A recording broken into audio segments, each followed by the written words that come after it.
Dear students, आज हम लोग इंटीग्रेशन बाय सब्स्टिट्यूशन के fourth model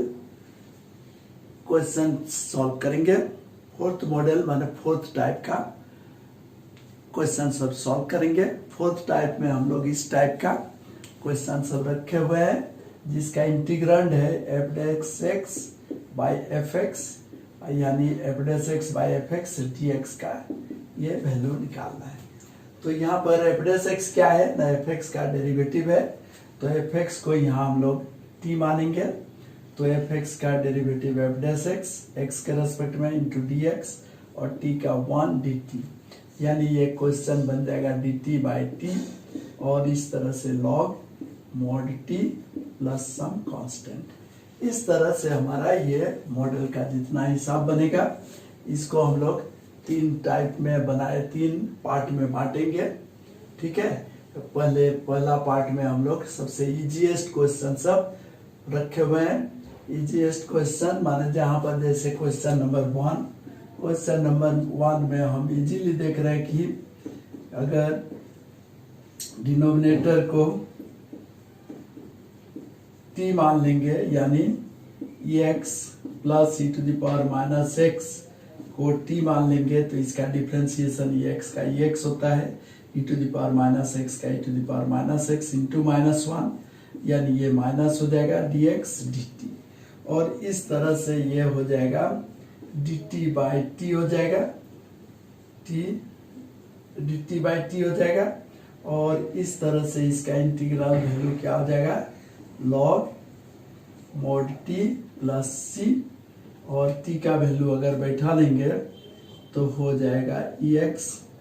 plus e to the power minus x plus c. और इस तरह से इजीली बन जाएगा, यानी f x by f dash x by f x d x, उसका इंटीग्रेशन सीधे लॉग टी बैठा देंगे। ये हमारा मॉडल को इसलिए याद रखना है। जैसे क्वेश्चन नंबर 2 भी आराम से बन जाएगा। क्वेश्चन नंबर 2 है ex dx by ex plus 2। तो अगर ex प्लस 2 को हम लोग ex प्लस 2 को t मानेंगे तो ex का डिफरेंशिएशन ex, t का तो 0 होगा, into dx is equal to dt, यानी ex dx इज dt हो जाएगा। और ये इस तरह से dt बाई t, यानी लॉग मॉड t, और यानी हम इसका वैल्यू बैठा देंगे तो log ex plus 2 okay plus c, answer हो जाएगा। और इस तरह से हमारा क्वेश्चन सभी बन जाएगा बड़ी आसानी से। ये इजी क्वेश्चन सब रखा हुआ है। और ये क्वेश्चन नंबर 3 जैसे हुआ, क्वेश्चन नंबर 3 में क्या है ना, 1 plus 10x dx whole by x plus log sec x। तो हम लोग यहाँ पर putting x plus log sec x को t मानेंगे तो उसका डिफरेंशिएशन देखो क्या होगा ना, putting x plus log sec x is equal to t मानेंगे तो x का डिफरेंशिएशन 1, लॉग सेक x का 1 बाई सेक x, फिर सेक x का डिफरेंशिएशन हो जाएगा सेक x इंटू 10x, और ये dx is equal to dt, यानी हो जाएगा सेक x कैंसिल तो 1 plus 10x dx is equal to dt हो जाएगा। तो therefore integral is equal to क्या हो जाएगा, इंटीग्रल इक्वल टू हो जाएगा 1 प्लस 10x dx हो जाएगा dt बाई टी हो जा रहा है, और dt बाई टी यानी log mod t plus c, और t का वैल्यू बैठा देंगे तो लॉग मॉड t का वैल्यू क्या है ना, x plus log sec x plus some c, ये आंसर हो गया। ये हमारा क्वेश्चन नंबर 3। और क्वेश्चन नंबर 4 भी सेम टाइप है। Question number 4 x plus log sine x, तो x plus log x sine x को अगर हम लोग मान लेते हैं t, x plus log sine x, इसमें भी वैसे हम लोग putting x plus log sine x is equal to t बैठा देते हैं तो क्या हो जाएगा, x का डिफ्रेंसिएशन 1 log sin x का होगा 1 बाई साइन एक्स, फिर sin x का differentiation cos x dx is equal to dt, यानी 1 plus cot x cos by sine cot x dx is equal to हो जाएगा dt। ये value इस integral में पुट करेंगे तो therefore integral is equal to हो जाएगा 1 plus cot x into d x के जगह पर बैठ जाएगा dt बाई टी, यानी log t, और t का वैल्यू बैठा देंगे तो t का वैल्यू क्या बैठाएंगे ना, x plus log sin x plus, okay. ये 4 नंबर क्वेश्चन हुआ। अब क्वेश्चन नंबर 5, वैसे क्वेश्चन नंबर 5 भी तो दिख ही रहा है, a plus b sine theta को फंक्शन ऑफ थीटा मानेंगे तो उसका डिफरेंशिएशन cos थीटा हो जाएगा। Question number 5 cos theta d theta by a plus b sine theta, तो इसमें भी वैसे ही है, putting a plus b sine theta is equal to, अगर t बैठाते हैं तो a का differentiation 0, b into sine theta का हो जाएगा cos theta whole d theta is equal to d t, यानी b cos theta d theta is d t, तो cos theta into d theta is equal to हो जाएगा d t by b, तो integral is equal to क्या, is equal to होगा d t by b by t, जहाँ पर b तो constant है तो 1 बाई बी बाहर आ जाएगा, और ये डी टी बाई टी जिसका वैल्यू हो जाएगा log t 1 by b into log mod t